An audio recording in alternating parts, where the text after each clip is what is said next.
My brother, are you ready to thrive? Now, this sounds like an interesting question because most people would think, I'm ready, please bring it, send it my way.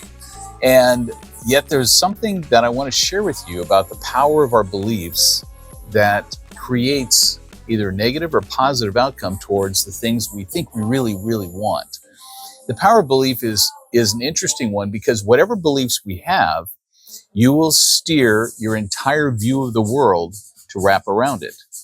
There's a study done recently I saw on a podcast. They're talking about a thought that you hold on to for at least 15 seconds. Your mind assumes that to be a belief you have of the world around you, a belief about yourself. And what it does is it wants to then reinforce your belief to help you out. And so it'll search for other evidence to support that. So it'll look for the way people are treating you, what's happened in your past, all kinds of things to reinforce that. The problem is we don't often consider it as insidious as it truly is. Because I'll give you an example. I had one man I know whose internal belief was that everyone is out to take advantage of him in some way or another. And it put his lens on his entire world. He saw everyone, from the guy parking his car to the waiter, to anybody he interacted with, as he's just looking in advance for ways they're going to try to take advantage of him. And only when he has enough evidence that they aren't going to take advantage of him will he relax a little bit. But it's always in the back of his mind. And that's the worldview he has. And so everything about his mentality, his thoughts, his emotions, his perception, he first goes and looks to reinforce and support this belief that people are out to take advantage of him. And guess what? He can tell you a litany of his entire life story where that's absolutely been the truth. And whether he's invited that or he's taken people who really weren't trying to take advantage of him and just assumed, because that's the way he's seen it before, that is his belief and it reinforces that. In that kind of a defensive posture, it's really hard to set out forth into the world to go and conquer. So we have to think about what are our lenses on the world, because your mind is going to try to help you out to reinforce it. Negative beliefs come from not only how we perceive people, we perceive the world.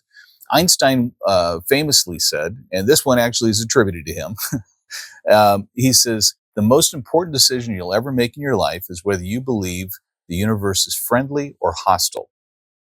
And that's a really interesting perspective to come right out of the gate and say that. What are some of the negative things that we believe? It's hard to make money.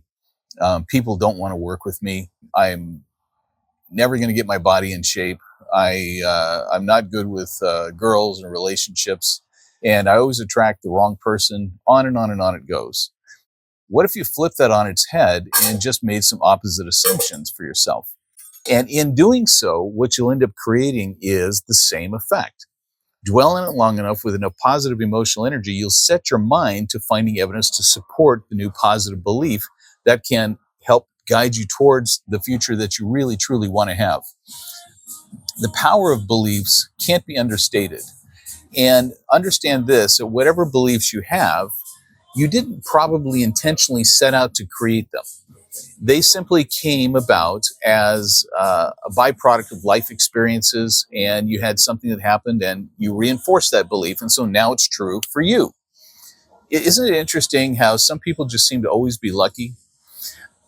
It's really funny because in America, I have one guy I work with, and he just always comments to me, he goes, Mark, luck is your superpower, because I see ways things come to my favor and they always work out.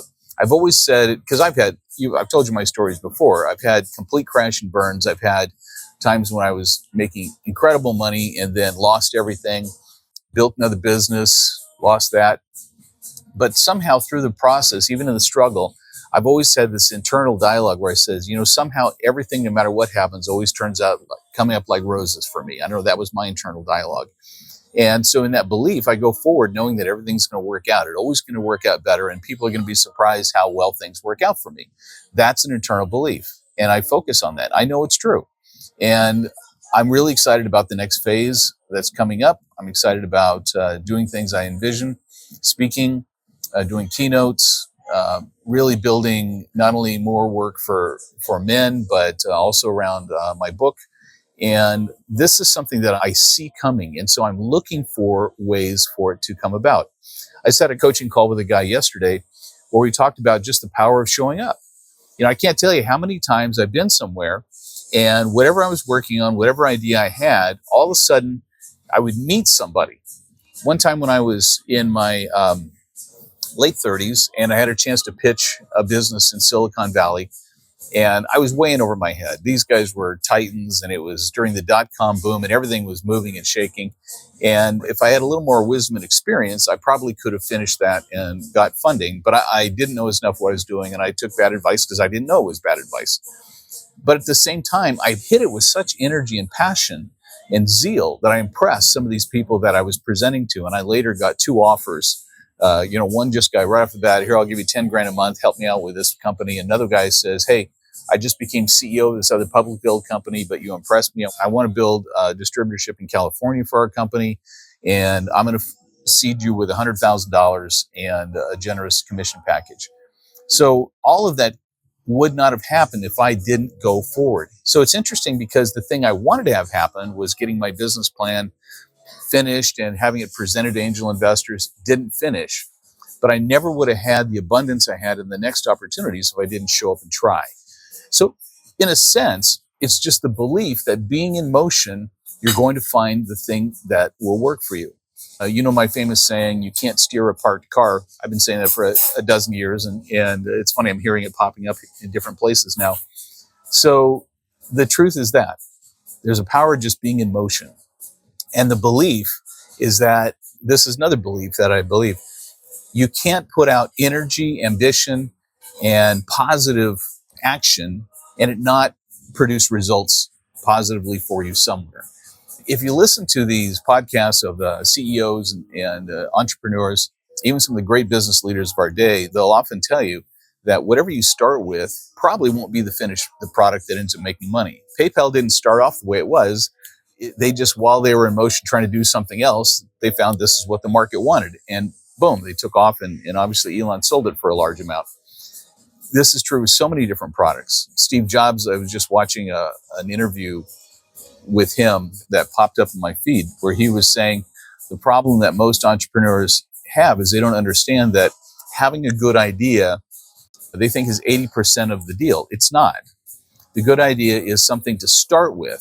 And as you go through the details of producing it, what does the market really want? What are they willing to pay for it? You may find it's something totally different. Or you may find that the art really becomes in the crafting of the thing. And that's where the nuance is. But in doing so, in the crafting of it, you may discover an entirely new opportunity that comes up. What are your beliefs? Do you believe things will work out for you? Do you believe that hard work will produce good results? Do you believe that you're lovable? You believe that you can go out and meet people and find people who resonate with you, and that person that you're looking for in your life, a relationship, will come at the right time if you just keep presenting yourself and being out there. But it takes being out there. And that's one of the things that a lot of guys don't fully appreciate the value of, is you got to start meeting people and you got to be active and around people. It's not like somebody's going to mail order one to your house and somebody say, hey, knock on the door. Hi, I heard you're going to be a nice person. I'd like to meet you. It just happens while you're out. And sometimes the greatest gift relationships happen because you were out meeting with another friend and this person showed up, or you just happened to be somewhere. David Baer tells us how he met his wife. He was just having a lunch with a friend at this little Mexican cantina restaurant, and this guy was not good with girls. He goes, let me show you how it's done. He goes up and taps this girl on the shoulder and just starts chatting with her.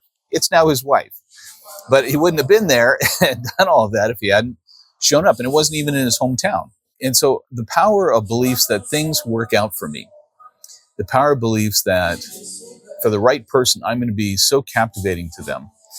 The belief that I can pull my health together and make it whatever I want it to be. And again, I've told this story before, but in the belief, as you're working on that body that you want, I always had, even when I was a very fat man, I just started working out. I started this belief, I am a bodybuilder. And of course, I didn't look like one, but then having the belief that I'm a bodybuilder led me towards the behaviors that created that. And my mind was searching for ways to support that. So I joined a Facebook group of bodybuilders. Obviously, seeing that as myself, I had no problem with having my Oatmeal in the morning is what bodybuilders do. I have my protein drink. When I go to the gym, of course I do. That's what bodybuilders do. I don't eat donuts. Bodybuilders don't eat donuts. And it's the belief that empowers that. So if you want to thrive, you have to be ready to thrive. And the being ready to thrive is already believing you are that person. One of the other exercises I told you guys about recently was in that video, Who Are Your Heroes?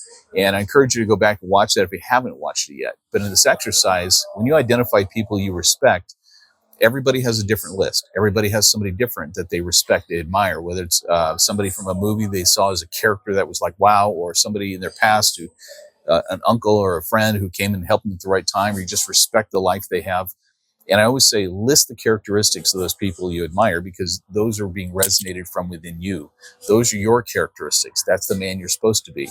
So when you do that visualization, that belief you're that person, because it's in you. And you're going to discover how to bring it out as you start to envision that character. How would that person behave? How would that person act in the world? And then you lead out with it. These are the ways you prepare to thrive. You prepare your belief system that it's out there. You prepare your belief system that you are that kind of person, and you carry that with you into the world, because truthfully, it is in you. We've buried it in pain and bad experiences where we created beliefs around those experiences that do not serve us.